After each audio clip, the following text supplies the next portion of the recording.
উনি বলেছেন আপনি কখনো বদলে যায়েন না। আমি বলেছি ইনশাআল্লাহ বদলাবো না।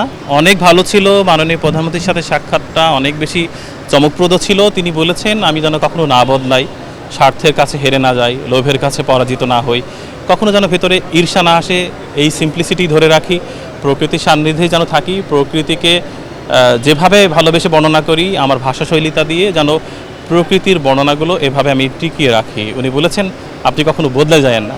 আমি বলেছি ইনশাআল্লাহ বদলাবো না, আল্লাহ যদি চাই, কারণ জীবনটা তো অর্ধেক পার হয়েই গেল। ঠিকঠাক বাঁচলে হয়তো বা আর বাকি সময়টুকুও বাঁচতে পারবো না, অত বড় আয়ু হবে না নিশ্চয়, তবু আল্লাহ ভালো জানেন। শুধুমাত্র এটুকুই উনি বলেছেন যে আপনার এই সহজ সরল স্বীকারোক্তি, এমনভাবে কথা বলা, সোজা ছাপটা চলাটা এরকমই থাকেন। স্যান্ডেলিনা সো, রূপচর্চায় আভিজাত্য। দেখেন আসলে ভালোবাসাটা সবচেয়ে বড় কথা।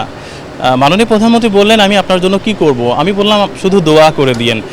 দেখেন আমি জাগতিক কোনো স্বার্থের জন্য মাননীয় প্রধানমন্ত্রীর ভালোবাসা বিক্রি করতে চাইনি।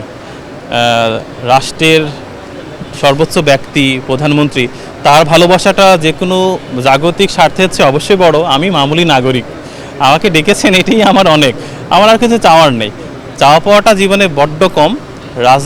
রাজনৈতিক পরিচয়ের বাইরে যে আমার মতো সাধারণ মানুষকে ডেকেছেন, এটিতেই আনন্দের সীমা নেই। এবং আমি অবশ্যই নিজেকে সৌভাগ্যবান মনে করছি যে আমার কোনো রাজনৈতিক পরিচয় নেই, আমি রাজনীতি পছন্দ করি না খুব একটা, আবার ওর মধ্যে ঢুকতেও চায় না, বাকি জীবনেও ইনশাআল্লাহ ঢুকবো না।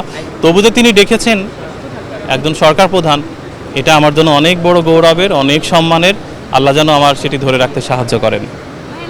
না, জীবনে কোনো অভিযোগ নেই, কোনো অভিমান নেই, কোনো আফসোস নেই। আমি কন্টেন্ট তৈরি করছি আমার নিজের হ্যাপিনেসের জন্য, সাথে সাথে সেখান থেকে আর্নিং হচ্ছে। অফিসটা বাড়তে বাড়তে এখন 6 জনের কাছাকাছি হয়ে গেছে, সবার সংসারই চলছে। কন্টেন্ট তৈরি করতে এসে যেটা মনে হয়েছে যে জীবনের যে সময় পার করছি মানব জীবনে, এর চেয়ে সুন্দর সময় আর হয়ে ওঠেই না। এই যে বৃষ্টি নামছে, ঋতুচক্র পাক খাচ্ছে, সবই চোখের সামনে, সন্ধ্যা নামছে, ক্যালেন্ডারের পাতা বদলাচ্ছে, প্রকৃতিকে যেভাবে কাছ থেকে দেখছি, এরকম সৌভাগ্য সবার হয় না। কারণ সবাই ছুটছে, আমরাও কাজ করি, কিন্তু আমাদের কাজ প্রকৃতি নিয়ে। তাই সবচেয়ে ভালো লাগার বিষয়বস্তু যখন আপনার কর্মের বিষয়বস্তু হয়ে ওঠে, তখন তো আর কোনো কথাই নেই, সেই কর্মে কোনো ক্লান্তি নেই, ক্লান্তিহীনভাবে কাজ করছি, খুবই আনন্দিত। এবং মহান আল্লাহর কাছে একটাই চাওয়া, যেন সুস্থ থাকতে পারি।